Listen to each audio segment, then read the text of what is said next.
6 months later, I realized divorcing my husband was a huge mistake.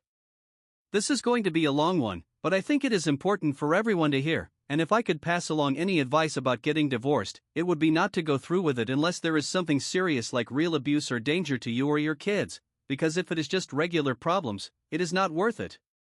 In my situation, there was no violence, no threats, nothing like that. We had been married for 8 years, and most of it was good, and we had 4 kids together. Around the 5-year mark, I got a big promotion at work, and after that, I started thinking that my husband was holding me back from bigger success and a better life. We were never well off with money, but now with my new position, I was earning more than he was. I began working longer hours, and right around the same time, his hours got cut, and he was home more often. I started feeling bitter seeing him at home with the kids while I was working non-stop. Most nights when I finally got back, the kids were already in bed or getting ready for it.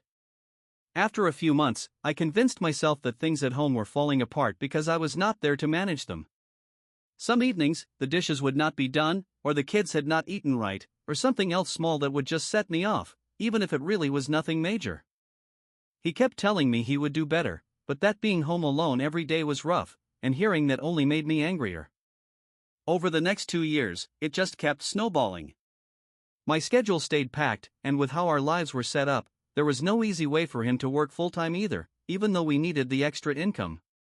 Whenever he said he could pick up more shifts, I would complain about the timing, but then I would also turn around and get mad that he was not earning enough.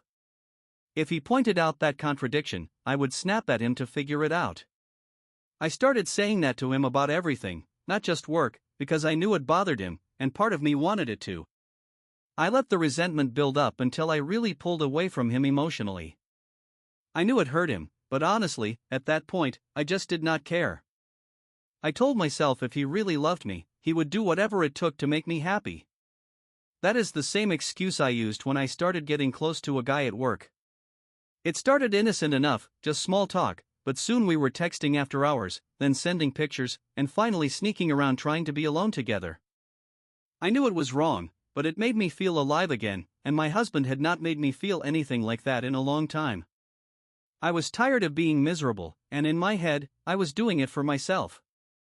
The worst night was when I got home early for once and found that he had cleaned the whole house, cooked dinner for everybody, and even picked a movie for all of us to watch. A few years earlier, that would have made me cry from happiness, but that night, I could not even look at him. I faked being sick, stayed in bed while he waited on me, made me different meals, checked on me, did everything he could to take care of me, and all it did was make me feel worse. Then I got mad at him for making me feel guilty, and by the end of the night, I was texting the other guy again. From that point on, it did not matter what my husband did. Some days, just the way he breathed annoyed me. He would get upset about how cold I was acting, and I would purposely push him until he lost his temper because I knew it would happen sooner or later. After every fight, he would apologize, even if he had not really done anything wrong, but I never apologized back. I usually just found a way to make him feel even more worthless. In my mind, he was wrong, and I was right, and that was the end of it. When he eventually found out about the other guy, I acted like I did not care. Seeing the tears in his eyes killed me inside, but there was no way I was going to let him see that. When he was at his lowest point, I told him I wanted a divorce. It was like I could hear his heart breaking, but he still tried to save our marriage, said he was willing to work on it, do anything. I was not interested though. I half-heartedly ended things with the guy from work, but only because I knew if I changed my mind, I could start it up again anytime.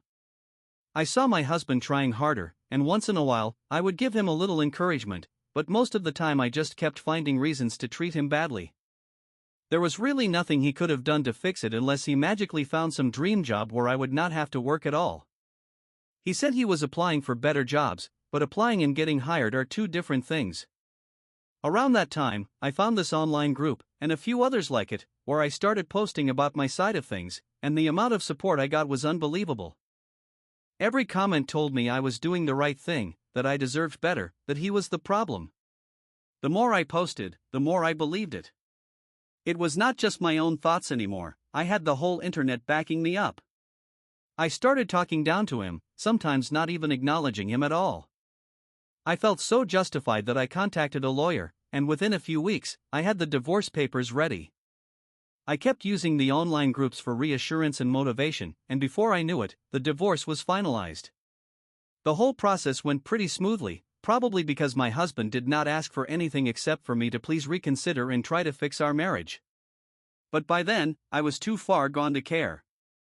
He was shattered, but I felt like I was finally free, like I could do anything I wanted without having to answer to anybody or feel bad about it, and for a little while, that freedom was incredible, but it did not last, not even close, because within the first month after he moved out, I missed trash day 3 times, there were never any clean dishes, and the laundry piled up so badly that I started doing the old sniff test to see if something could be worn again, and worse than all of that was seeing how miserable the kids were, because my oldest had already seen some of the messages between me and the other guy a few months back, and she knew her dad still wanted to make things work, and it did not take her long to basically stop speaking to me, only talking just enough to tell me she wanted to go stay with him, and it was not just her, all the kids started saying they would rather live with their dad, and even though I tried to make them happy by buying toys and things, it only worked for a few minutes before they were sad again, and on top of all that, work became a nightmare because without him around, I could not keep up with all the extra hours I was supposed to put in, and eventually I caved and started calling him to watch the kids, and every single time I called, he showed up as quick as he could, always asking if I needed anything before he left, and when I would come home,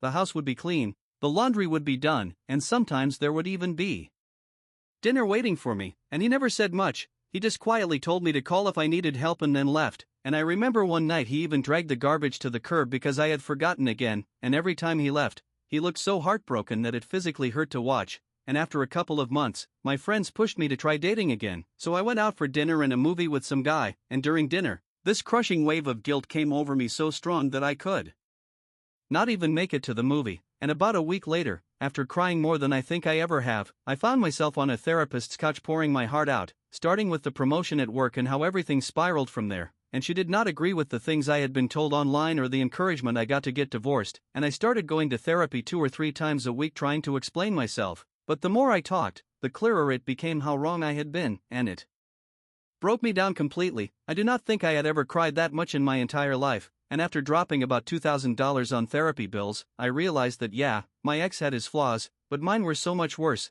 and looking back at everything I said and did, I would not have wanted to be with me either, but somehow, he still did. And I still see him sitting there during that meeting with the lawyer begging me not to go through with the divorce, and I still went through with it anyway.